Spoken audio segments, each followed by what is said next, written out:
This is Cruise Radio. I cruise a lot, and I always sail with travel insurance. You should too. Get a free quote today at tripinsurance.com.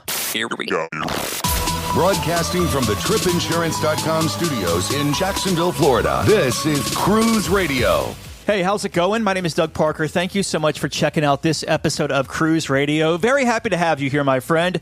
A review of Carnival Freedom this week. Yeah, the one without the jacked up smokestack there. But first, cruise news with staff writer Richard Sims. Hey, Richard.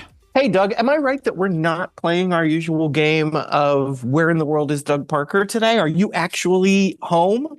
I am back in the studio here, and it's so nice to have acoustics that are so warm and just like not having to talk into a hotel pillow or inside of a hotel closet. So this is amazing, and we're going to kick things off with a group of passengers who caused a whole lot of chaos for everyone on board a cruise ship. If only they had been speaking into pillows. But yeah, they wound up getting arrested as a result of this. So it was on board the MSC Divina. It was over in Italy.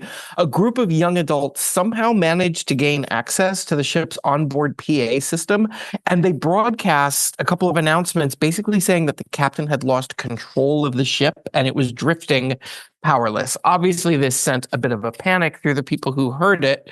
Did I mention that this happened at 6:30 in the morning? On the plus side, they only managed to broadcast their very fake message to public spaces, and mainly it appears on two decks. MSC put out a statement that said, and I'm quoting here, "At no point were any of the ship's systems hacked or compromised, including any computer systems. The safe operation of the ship was not impacted in any way." They also added that changes were immediately put in place to make sure that this couldn't happen again, although they didn't really say how it happened. Obviously, this is something they really wanted to drive home, that like the system, the ship was not in danger. There was this wasn't a ship-wide hack, especially given that we just a couple weeks ago had the news about the big hack of people's personal accounts on Carnival and Holland America in particular. So they really wanted to make sure that people knew what was going on here and what hadn't happened here. As for the guests in question, they were handed over to the proper authorities, and I'm willing to bet they were put on that notorious no-sail list that we talk about so much. I wonder how easy it is to get on a cruise ship PA, because, you always see online where people are making like prank announcements inside a Walmart or the grocery store. I wonder if it's that easy or if there are security layers there. I wondered that too, because I've seen that same thing.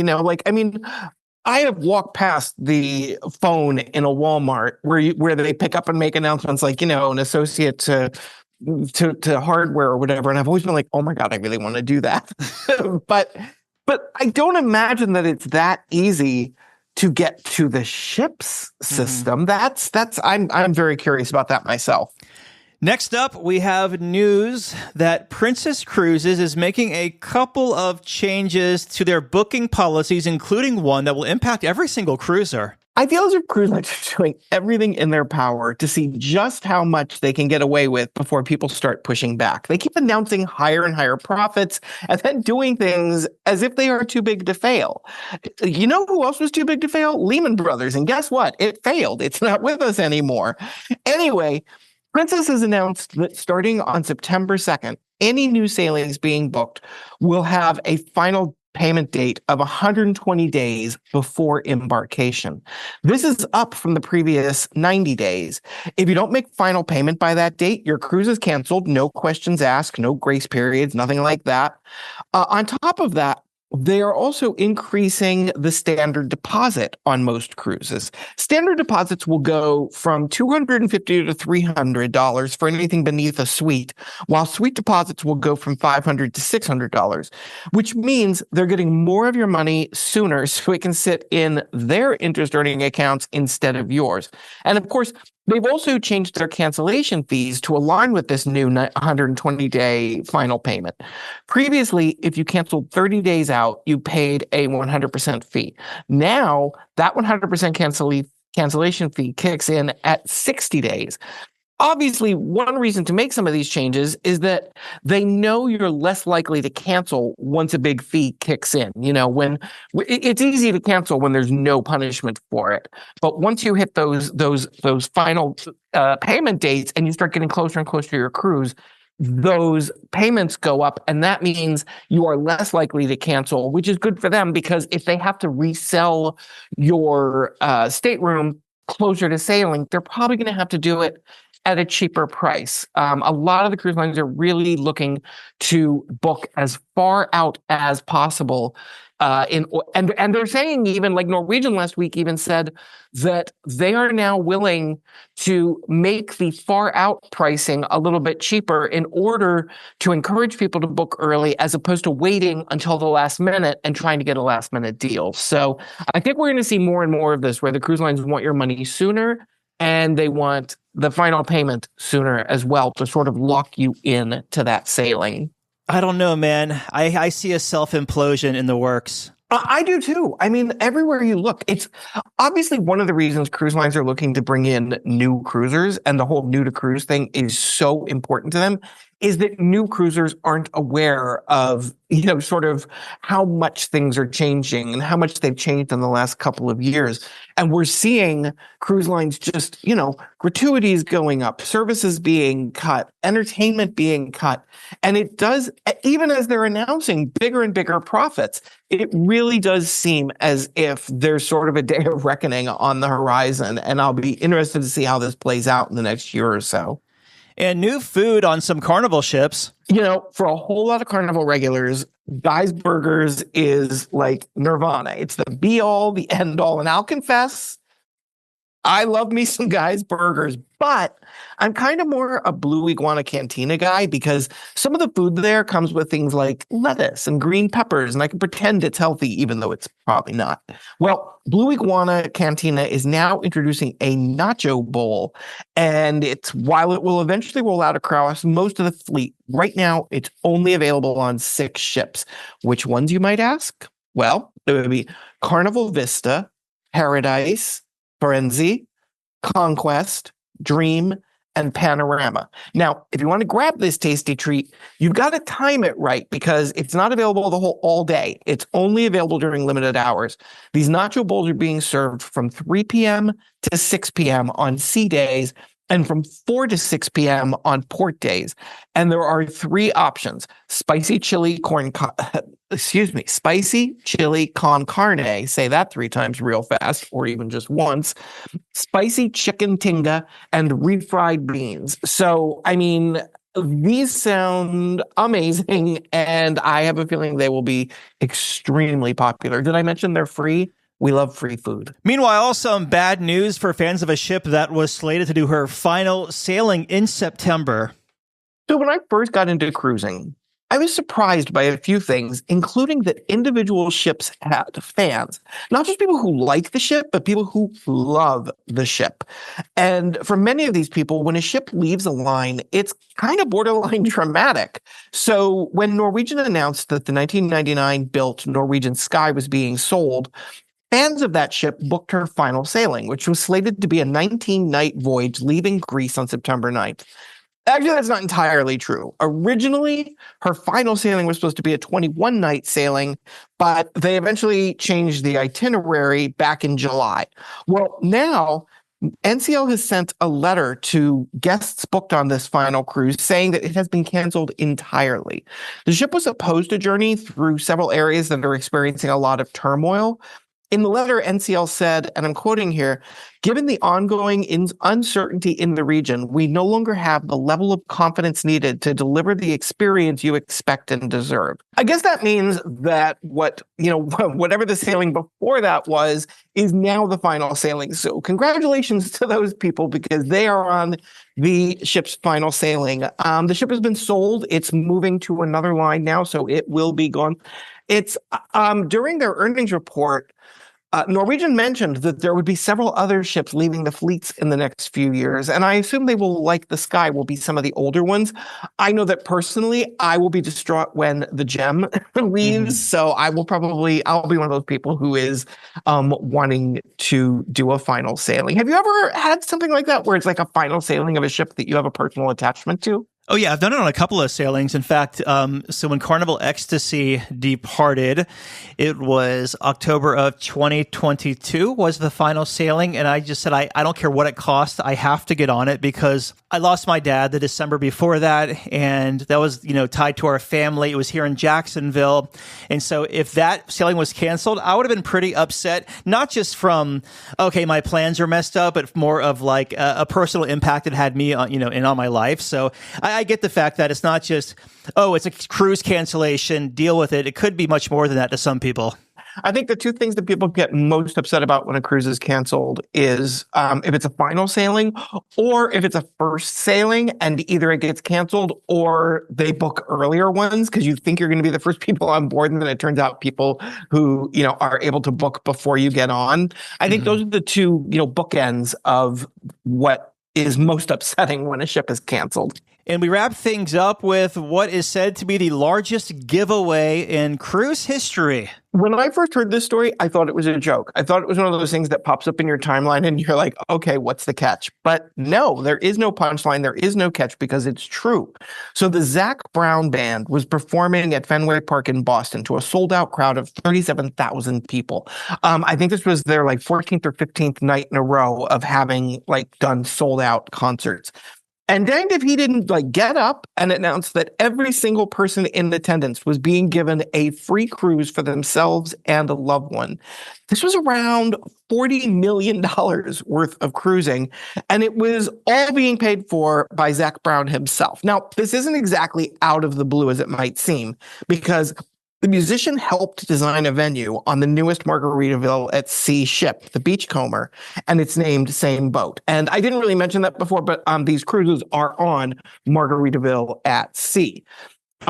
So apparently Zac Brown co-wrote the song Same Boat with Jimmy Buffett. So he has a connection to the line. He helped design this new venue. At every stop on the band's current tour, they've been giving away cruises, but it's been 4 cruises, not 37,000 cruises for 2. So this took that giveaway to a whole new level, and it will kind of culminate on January 28th of 2027 because all 3 ships in the Margaritaville at Sea fleet will converge in Nassau, and Zac Brown is going to be giving a special concert at the amphitheater there. If you've been to Nassau since they sort of redid the main port area, one of the big attractions is that big, beautiful amphitheater right next to where some of the boats dock, and he is going to be performing a concert there for, I assume, for the people who are on the 3 ships that are converging there. So can you imagine being in this? I was reading people's reactions. They were sitting in the concert and they had been told at the beginning, Zac had said that there was going to be something special later in the show. And they all assumed it meant a guest star, I don't know, some famous musician was going to come out and join him. No, it was 37,000 free cruises. That's mind-blowing. I want to throw a curveball here because I do have one more story. We didn't cover it last week because we didn't link up because I was traveling. But Celebrity Cruises raised gratuities again. Can we cover that? We sure can. This was sort of a surprise, and it was really badly handled. I spoke to several people in the travel community who said even travel agents were sort of thrown off by this because the way it originally went down. Let's back up a little bit. So first of all, let's just acknowledge that during their quarterly report, Royal Caribbean Group, which is the parent company of Celebrity, announced that they had $1 billion in profit, billion with a B, during the second quarter. And so off of that, they also said that one of the reasons that they were able to have this kind of profit was because people were booking at what the company said were record prices, and they were spending more on board with things like drinks, blah, blah, blah. But at the same time, they then turned around as they are making more money than ever and announced that they were raising the gratuities. So as of now, inside Ocean View and Veranda staterooms will be paying $19.50 per person, while concierge and Aqua Class staterooms will be paying $20.50 per person. And the retreat guests will have to fork over $24.50 per day. This is a jump of between $1 and $1.50 per person per day. And it will likely have a ripple effect because time and again, we've seen that when one line raises the rates, others follow suit. So it's just sort of a matter of when the next line will jump on board. It's sort of like what we were talking about before with the Day of Reckoning. This sort of leads me to wonder, exactly where this all ends. Because think about it. If you're a couple staying in the retreat for a week, you are now being asked to fork over an extra $343. And if you're a family of 4 staying in like just a regular veranda stateroom, you'll be paying an additional $546. So, we hear all the time whenever the gratuities are raised, why don't they just roll the price into roll the fee into the price? And why, and it baffles people. It's also confusing as to, why they want to, the question that always comes up is, why don't you pay your people more so that the gratuities, that you use to help supplement their salary aren't being raised? It really is sort of, you can even hear it in my voice. It gets very frustrating, because it is a constantly rising fee. And you wonder, what is the ceiling? At what point will they stop saying, okay, now we're going to charge you $24, $25, $26 per person per day? That's a lot of money. It's almost comedic timing, though, how they had the $1.1 billion in profit, and then the very next day they launched those gratuity increases. Right? It's tone deaf. It's 1,000% tone deaf. Like, at least put a week or two between these two announcements, right. Yeah. So that people like us don't immediately connect the very easy to connect dots. I mean, if this was a connect the dot book, it would be one that like any child could do. All right, staff writer Richard Sims, as always, thank you, man. Glad to be here. Just back from a cruise? Let's talk about it. Email Doug at cruiseradio.net. A big question we get at Cruise Radio is, how do I know if I need trip insurance? Simple answer. If you're getting on a plane, taking a road trip, or getting on a cruise ship, you need to have travel insurance. Hey, it's Doug Parker from my friends at tripinsurance.com. Not only does tripinsurance.com protect your vacation investment, but it also gives you peace of mind in case anything were to go wrong on your trip.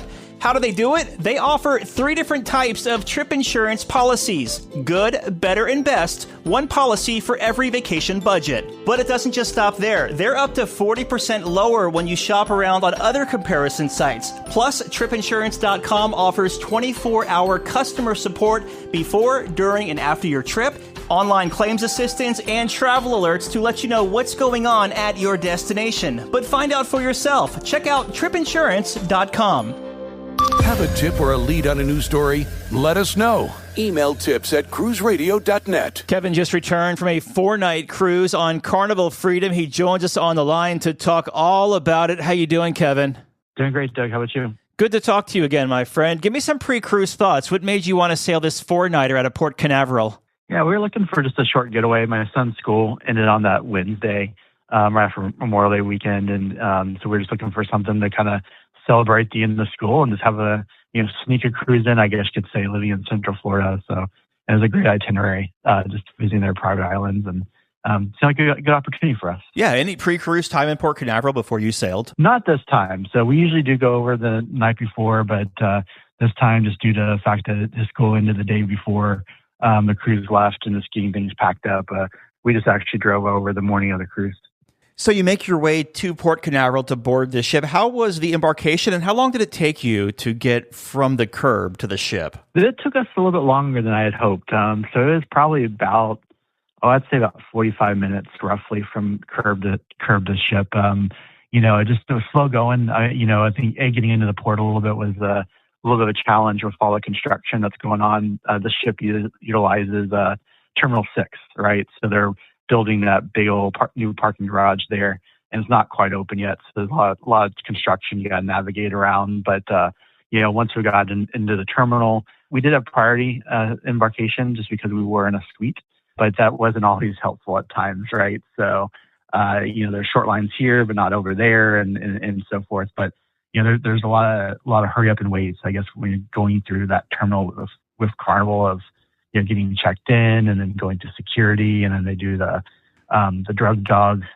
sniffs, and then round some other lines, and eventually you do get on the ship. So yeah, it took about 45 minutes, I'd say. Was this your first time dealing with the drug dogs with Carnival, or did you have that on Venezia last year?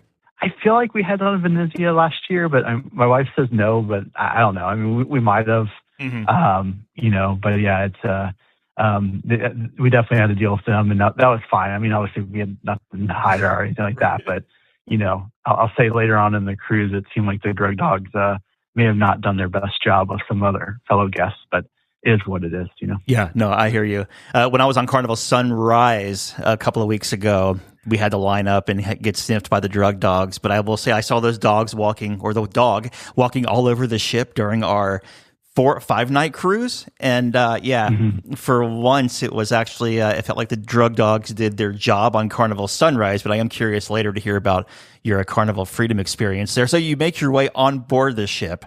What were your first impressions, coming back to a Conquest class ship for the first time in a long time? Yeah, so we have been on this particular ship a few times as well too, over the years, and so we kind of knew what to expect in some aspects. I mean, as far as the layout, it's a very traditional, Carnival, layout, I guess you could say. But it definitely, you could tell the ship is not the brand new one, right? It's I actually don't even know the last time it was through dry dock. Might have been when they were trying to replace the funnel, or reconstruct it, I guess, after one of their funnel fires a few years ago. But it was definitely showing some wear as far as that's concerned. But all in all, it's still always a fun day to board a cruise ship. So we at least we're happy to get to do that. When I went to Celebration Key rather in June, Carnival Freedom pulled up next to us. I was on Sunrise and I got to looking at her and I was like, she's looking a little haggard these days. It must have been a minute. Yeah, it's definitely not brand new out of the shipyard look, or even out of a refurbishment. So it is. I mean, obviously, cruise ship's a cruise ship. It's nice to be on regardless any day. But yeah, it's not looking spiffy or mighty clean. You mentioned you booked a suite, so let's talk about that. But also, what kind of perks are attached to booking a suite with Carnival? Yeah, so Carnival doesn't give you that many benefits for suite guests compared to some of the other cruise lines. But I mean, one of the nice things is that you do get to go to your stateroom when you get on the ship. You don't have to wait till 1:30 to go to your stateroom, and you have full access to it. You can move in whatever you want to do, right? So. Which is fantastic, a fantastic benefit that I wish other cruise lines would actually offer that, especially like Royal Caribbean. So we were able to, this was actually the first time we actually just intentionally brought our bag even on the ship. We didn't check it in. We just dragged it on, and at least we were able to get settled in it. They do come with some waters, additional waters besides your VFIP ones. You do get priority embarkation, priority debarkation, and then also in theory, priority water shuttles as well, but we can get into that a little bit later.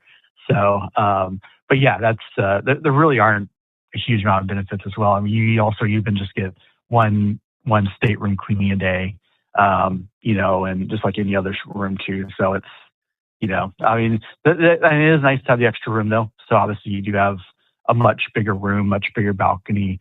I mean, a full-size bathroom with 2 sinks, a full-size tub and shower combination. So, it is a decent size, at least to spread out. Where on the ship was it located? We were on deck 7, kind of middle of the ship, roughly. Okay. So, kind of between the middle and the forward elevators in there. So, it was a good location. Mm-hmm. No noise above or below you? Not really, because I think there are staterooms both above us and below us. Being, was it deck 6 and deck 8, which I think are both stateroom decks on the ship. So no more noise than you typically would have having in a hotel room with guests above you or below you or beside you. Okay, fair enough. Let's talk about the food on board Carnival Freedom. Now we'll go to the Lido Deck Marketplace first. How was the buffet, and did it ever feel too crowded? Because I realize you're sailing basically at the start of summer, so there could be like a lot of kids on board or graduation parties or anything like that. Did it feel extra crowded? It did feel a little bit extra crowded. So we ate at the buffet for embarkation lunch, and then we had to go there one night to kind of. My son didn't really like the dinner in the dining room, and so we ended up going there to grab him some food for dinner. For the embarkation day lunch, which I guess take it for a grain of salt because it's everyone typically goes there on the first day. It did feel very crowded. And trying to find a place to sit, you really had to kind of maneuver and trying to find somewhere, but it had okay variety, not a huge amount of different selections to choose from, but it was okay. Okay. In the main dining room, what time dining did you have, and how were your meals in there? Yeah, so we had the 5:30 dining time, and we were in I guess they call it the posh dining room, which is the dining room at the back of the ship, we thought that overall, the service was great. They usually got us in and out within about an hour, roughly at most, which was fantastic. Obviously, it was having a kid and who didn't necessarily want to sit through an hour and a half, 2 hour long dinner. We thought overall the food quality itself, though, was probably, not what we were hoping for on most nights. Obviously, we're only on there for 4 nights, so not a huge sample size to select from, but I'd say probably 2 of the 4 or 3 of the 4, we were somewhat disappointed with the quality of food or even the variety that was offered. That is one thing, not to jump in here and overshadow your review here, but when I was on the main dining room on Carnival Sunrise, that is one thing I had an issue with. The first night we were in there, and I've always have spoke so highly of Carnival's main dining room. It's always been consistent from ship to ship. The food quality never really varied, but I ordered something. It was like salmon, maybe barbecued salmon, and it just came to me looking like, I hate to say it, but slop. And it didn't even taste appealing. I had to scrape all the barbecue sauce off, and then I had 2 bites of salmon, and I'm like, yeah, I'm done. I'm going to get pizza after this, which I hate to say because I really enjoy or have enjoyed in the past Carnival's main dining room experience, but it sounds like it could be a fleet-wide thing and not just isolated to the ship I was just on. Yeah, it might be. And actually, I laughed at the fact that was actually one dish that my wife got too, and she had the same opinion, and that the portion size wasn't very large at all, and just the quality. And then I ordered the brisket one night. I think it was on the last night, and I would say 2/3 or 3/4 of the slice of brisket was all fat. Which obviously, to have a good brisket, you want a good marbling, and you do want some fat in there.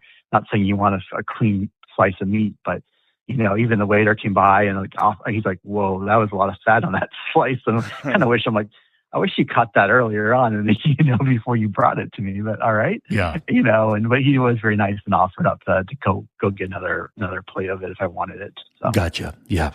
All right. So outside of the main dining room, question: did you try the new bagel place in the morning? That's that little pizza joint. We didn't try it. We saw the menu. I think we wanted to, but on such a short cruise, fairly heavily port intensive too. You could say compared to some of the longer sailings, we never did go over there. But it did seem appealing. We wanted to, and if we had another sea day, I think we would have gone over there.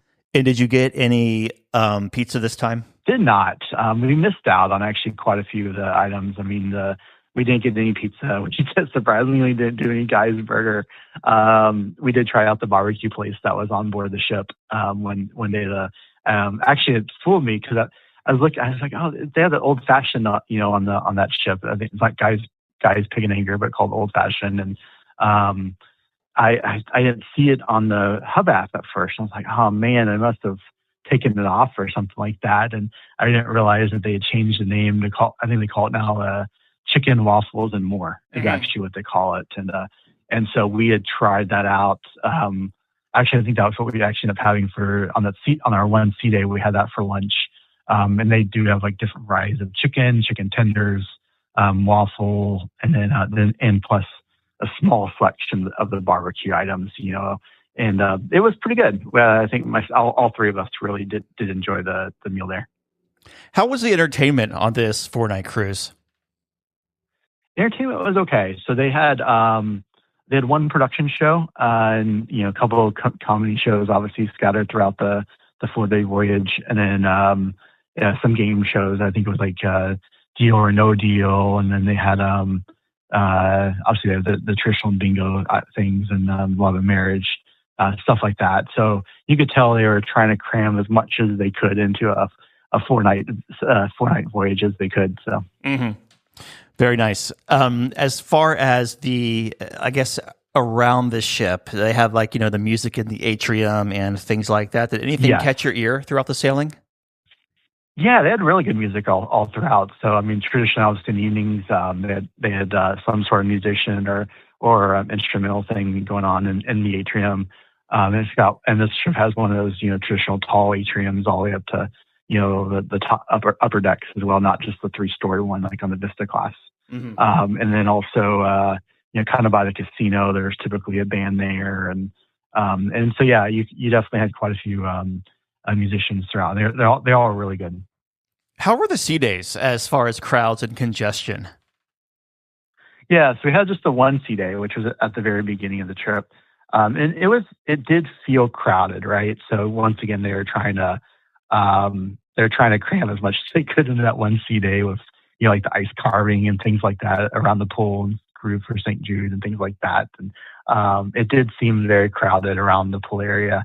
I mean, obviously, if you did find a chair, further away from the pool, like on deck 9 or deck 10, you would be fine. But if you wanted to be by the main pool area, it was a little crowded. And how was the casino situation, like with the smoke in and around it? Because on this class of ship, as a lot of Carnival ships, it's kind of like the main thoroughfare to walk from the forward to after, or vice versa. Yeah, in and around the casino itself, the smoking wasn't that bad. I'll say in other areas, though, like as an example, when we were walking, I don't know why it was, like when we were going on deck 4, we had to go to our safety muster drill at the very beginning. You really could smell cigarette smoke. When someone was just smoking right there, not that long before we walked through or what, but again, you definitely could smell cigarette smoke then. Which was in a normal smoking area, I guess. So I'm not really sure where that smoke was coming from. But in and around the actual casino, not too bad. But like you said as well, it is the it is a main thoroughfare, right? So it's located on deck 5, and it's kind of where the main, I guess they say, promenade or main walkway to get from front to back, like you said as well. And they do, as opposed to I think it's like in Vista class where you couldn't walk through it with a kid. They did have one pathway through like the very edge of the casino that it was acceptable for families to walk through. So at least that didn't prevent us to have to go up and then back down or something like that. So that, which was nice, at least, because we did have to walk through that area quite often, going from different activities with our kid. Did you hit up the Alchemy Bar at all? Just for a drink, but just to grab a drink there, but not to hang out for too much. All right, so the ship leaves Port Canaveral. You have Half Moon and Celebration Key on this itinerary. So I guess the first one was a sea day. So what was what was Half Moon like? Yes, the Half Moon was a very interesting day. Obviously, take it all with a grain of salt in some aspects, because, like you said at the very beginning of this podcast, it was, I think, the last day or second to last day of their water shuttle service, and it was that with the water shuttle service was horrible. Just lack of better words. So obviously on the sea day, the first day, they did say, hey, make sure you sign up for water shuttle time. You have to have a reserved ticket unless you don't really care, and then you can probably go on ashore around like 11:30, so like 3 hours after they started the service. And so we chose a time around 9, and they said they had alerted us on our phones. No alerts came through. we had also received a letter that said, well, because you're in a suite, you can meet us in one of the dining rooms between the hours of 8 and 9 and get priority service, and so we showed up. I mean, granted, we were there about 8:45, but there was no one to be found. Like, I guess they weren't actually doing that, or they finished up, whatever. So we just kind of waited around guest services until, our time was, I guess, in theory, ready. And so we moved down to started working our way down. Our son does still utilize a stroller. And one thing that we first noticed, which was a little aggravating, is that the elevators only went down to deck 1. Mm-hmm. And that's when we got off there, and there was tons of people just standing there millowing around. And we asked if there was any sort of way to get down to deck 0 with our stroller. And essentially we're told, no, there's not. Which is very interesting. There's even people in wheelchairs. I'm like, I don't know how they're going to get down. Right. At least our son, we can carry him down if we need to, or he can walk. So it's like, he could walk down the stairs too. But eventually, after a lot of standing around, the lines did start moving, and we got aboard a water shuttle and then on the Half Moon. I'll say, honestly, from the time we kind of left, even just standing around at guest services, the time we actually touched foot on Half Moon was nearly an hour. And we actually, didn't get there until about 10 o'clock. It just took a real long time to do that. And it just gave the appearance that this was like the first time Carnival Freedom had ever done water shuttles, which I'm sure is not the case. Honestly, was not the best experience. Yeah. But I'll say once we got to Half Moon, it was really nice. Like, we had a great time. We kind of walked around, found a good spot on the beach. The one disappointing thing, I guess, at the time was that at that point they weren't offering complimentary umbrellas. So if you wanted an umbrella, you had to find someone to buy one or rent one for the day. But besides that, there were quite a few chairs around. The beach, was very calm. As far as that, at least the sea conditions that day were very calm. And so, our son could just kind of walk around the water and not feel like he was going to get toppled over. And we thought the beach itself was very nice, very beautiful. The turquoise water and was fantastic.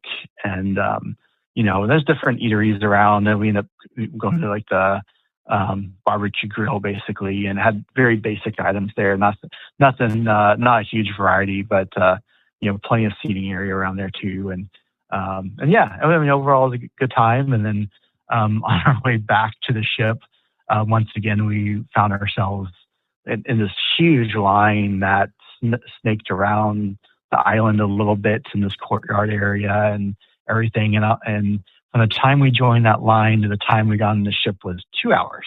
Oh my gosh. When it was crazy in fact, because we thought, we'd go back at, the last tender was supposed to be at 3:15. And we joined the line at 2 o'clock.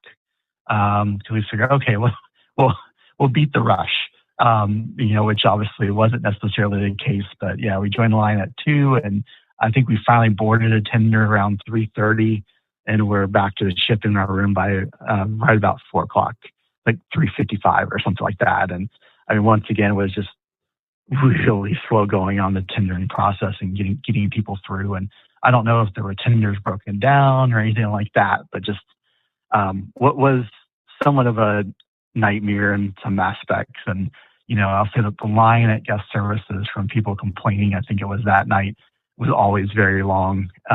We didn't still complain because I was like, what's worth it at that point to them? But, like I said, one experience, I'm glad to hear that things are hopefully, changed obviously with the new pier, and that won't be a problem going forward. But boy, I guess I'd say is with Carnival Freedom, if you have to have a tender port, just be a little leery of how that's going to go down, I guess, in some aspects.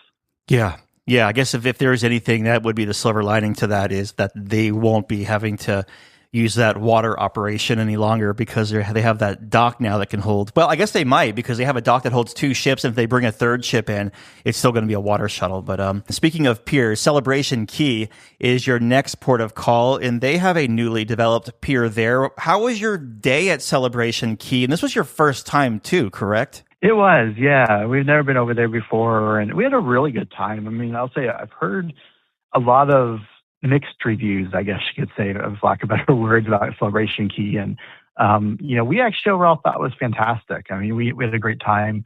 We got off the ship, like you said, there was a nice pier set up. We were thankful to see that after that last day at Half Moon. Carnival Conquest was there as well. So, it was two, I guess, medium-sized ships for Carnival, and the island never really felt super, super crowded. I mean, we did get off fairly early, so it kind of helped us find a chair pretty easily. We went over to, I think it was called Calypso Beach. So there's two parts of Calypso Beach. One that's 13 and up, which we weren't able to go to because our son's well below 13, but there is another part that was just family friendly, which is the one that's like closest, the part of the beach that's closest to the pier. When you get off the ship, though, it's there's lots of music and dancers right there. It's kind of very similar vibe to actually Coco Cay in some aspects. How they set that up and possibly stole it from them. Who knows? But but like I said, we found plenty of chairs and free umbrellas at Calypso Beach. It once again similar to Half Moon. The water is very calm, very easy to kind of get in and out of. And really enjoyed that.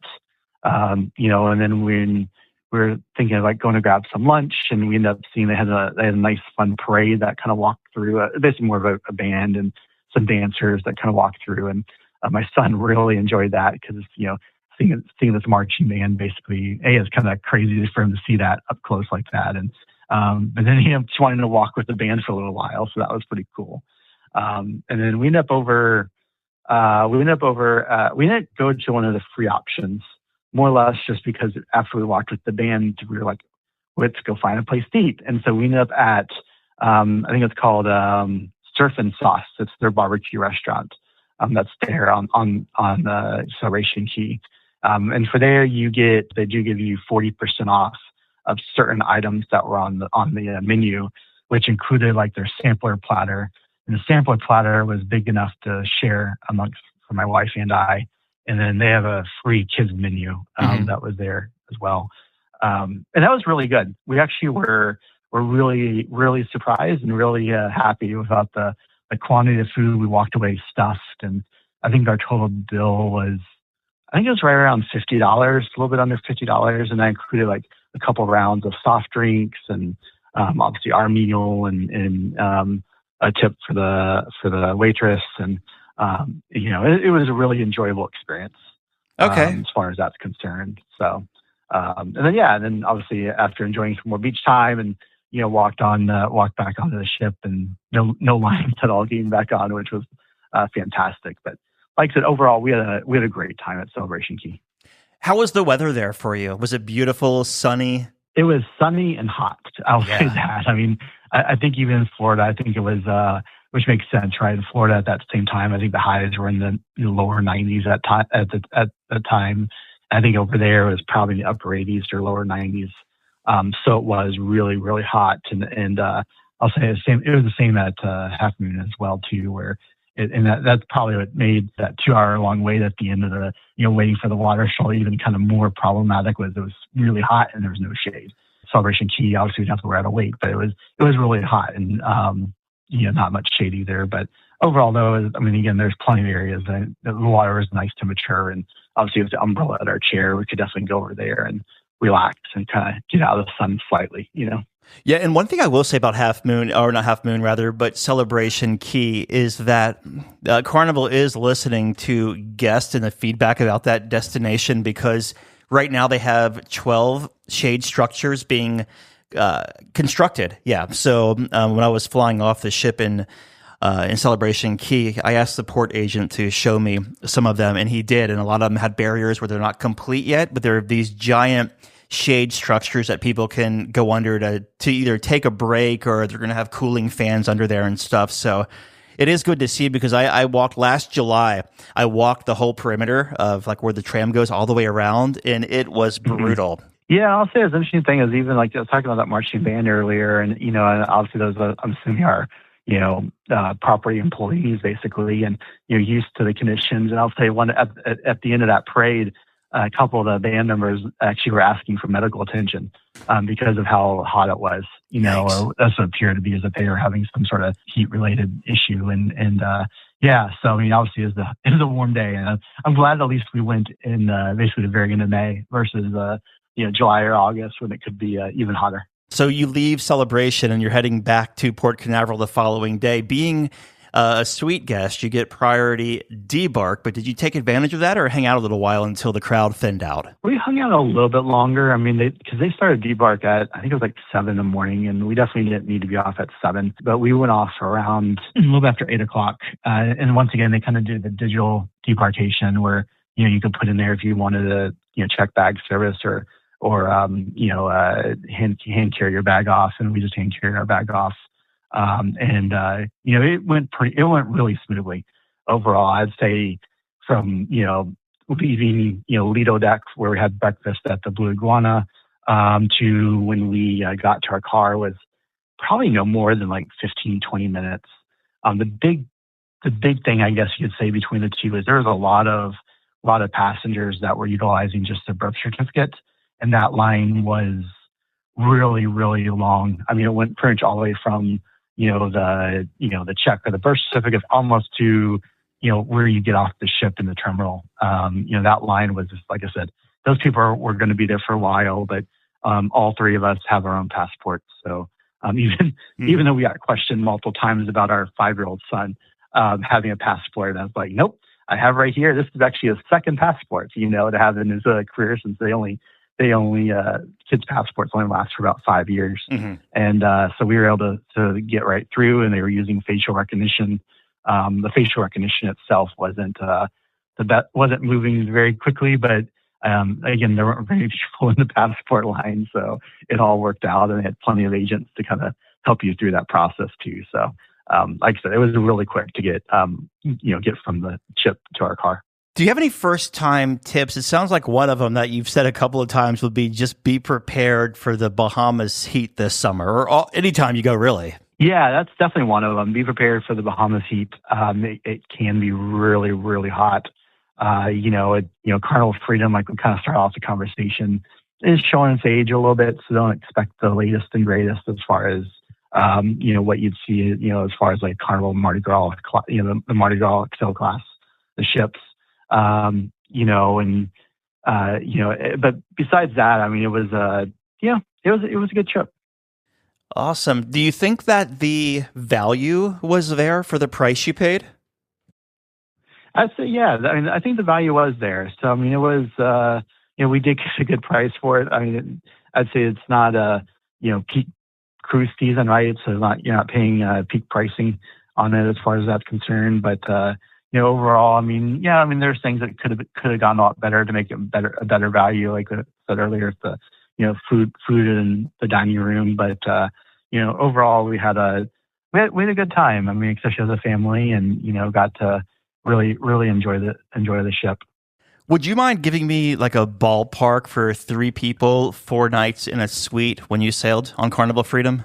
I think it was around $2,500. Okay. So, which really wasn't, and we were in a grand suite.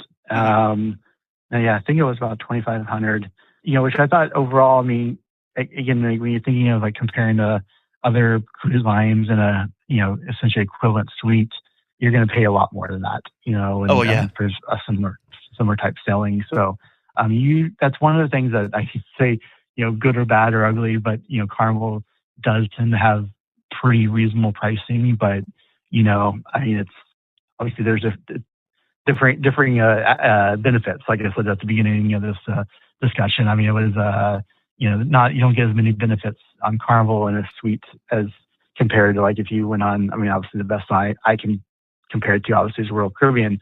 If you're doing apples to apples, there's definitely a lot more benefits on the Royal Caribbean side for suite guests. Looking back, what was the biggest highlight of this cruise for your family? I think a lot was just, I mean, I know I typically say this every time, but just disconnecting in the family time. And we typically don't, get the internet package, and, we do really disconnect and just get to spend time as a family, or if my son does go to kids camp, which he did on this sailing, of where my wife and I can just kind of walk around the ship ourselves or go watch the show ourselves. It's really nice to get to do that and just kind of get to relax. And that was the purpose of the trip, is to have a few days of nice relaxation away from home. And we definitely, at the end of the trip, we were like, we achieved that. We really did. And felt like we, came back recharged to get things going. And in closing here, your final thoughts of Carnival Freedom. If Carnival Freedom offers you a great sailing, that looks appealing to you, it is a good ship to try out, or go on. So I would recommend it to someone, again, knowing the things that we talked about, obviously ahead of time, just keep those in the back of your mind. But besides that, I think it's a great ship to give it a try. Yeah, and I think it's also good to maybe say, if you're going on an older ship against a new one, right? Like you mentioned, Carnival Freedom, a Conquest class ship against one of the Excel class ships. Like, you really need to manage your expectations on what to expect. Mm-hmm. You can't assume that just because an Excel class ship has, I don't know, what is Shaq's Big Chicken, that you're going to find that on a smaller ship, even though they do have like the chicken and waffles on that one. But like on Sunrise, they didn't have any of that. So yeah, it's always good to like either watch a video on YouTube of the ship you want to go on just to see what to expect, or at least if nothing else, go to like, whether it's Royal Caribbean or Carnival.com, and just see the amenities that certain ship that you want to sail offers, because you can't assume every ship has every amenity. Correct. Yeah, 100%. And doing more research ahead of time, the better. I mean, I'll say, when we went to Half Moon Cay and Celebration Key, those were our first times in those ports. I really kind of wish I'd done a little bit more research ahead of time with those, because I was like, we were trying to figure out, well, where's the beach areas?